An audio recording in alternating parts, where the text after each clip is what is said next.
রাতের আধারে তারা অবৈধভাবে বালু কাটে, কারোর কথা শুনে না, বাড়ি থেকে হুমকি দেয়, বাড়িঘর ভাঙ্গালায় এবং আমাদের মাইরা ফেলে হুমকি দিতেছে প্রতিদিন।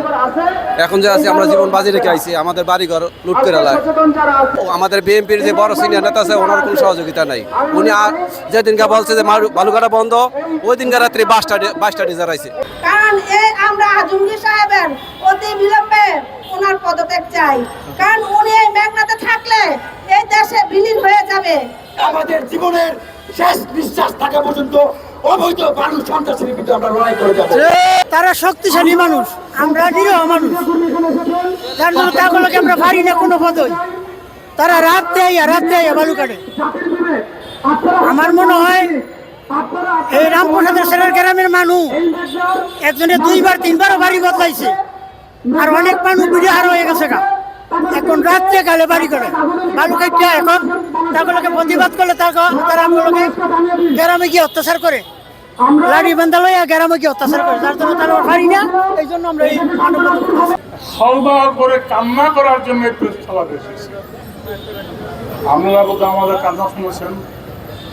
আমাদের সংবিধানের মৌলিক অধিকারের মধ্যে প্রথমই আছে সম্পত্তি রক্ষার অধিকার। রামপ্রসাদের চরের মাটি যদি একটু ভাঙে তাহলে কিন্তু মেঘনার মানচিত্র থেকে কিন্তু একটু করে কমছে।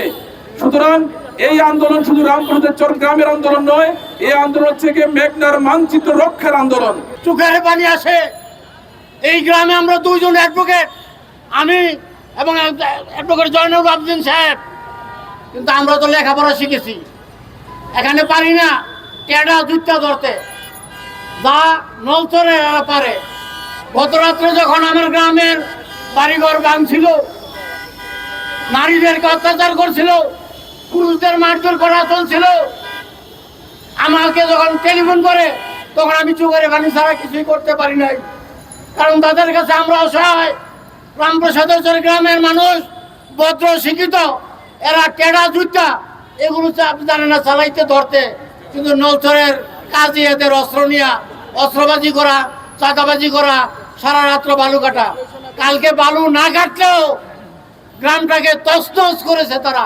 বিএনপির ভারপ্রাপ্ত চেয়ারম্যান এবং দেশনেত্রী বেগম খালেদা যে স্পষ্ট বার্তা, কোন চাঁদাবাজ, কোন সন্ত্রাস, কোন বালুখোর, কোন সিএনজি স্থান চাঁদাবাজি লুণ্ঠনকারী সে দলের কেউ নয়। যদি দলের পরিচয় কেউ চাঁদাবাজি করতে চায় তাকে আপনারা গণপিটুনি দিয়ে পুলিশে সোপর্দ করবেন। 2025-30 বছর যাবত কাটতেছে বালু, কিন্তু বন্ধ হচ্ছে না। তারা জোর জবরদস্তি করে বালু কাটতে আছে প্রতিদিন।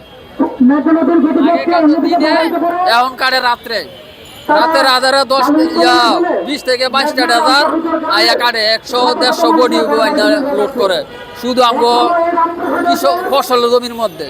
বাড়িঘর হুমকির মুখে, বাড়িঘর কেউ কইলে তার আগে 2টা লইয়া গিয়ে আমগো মারধর করে।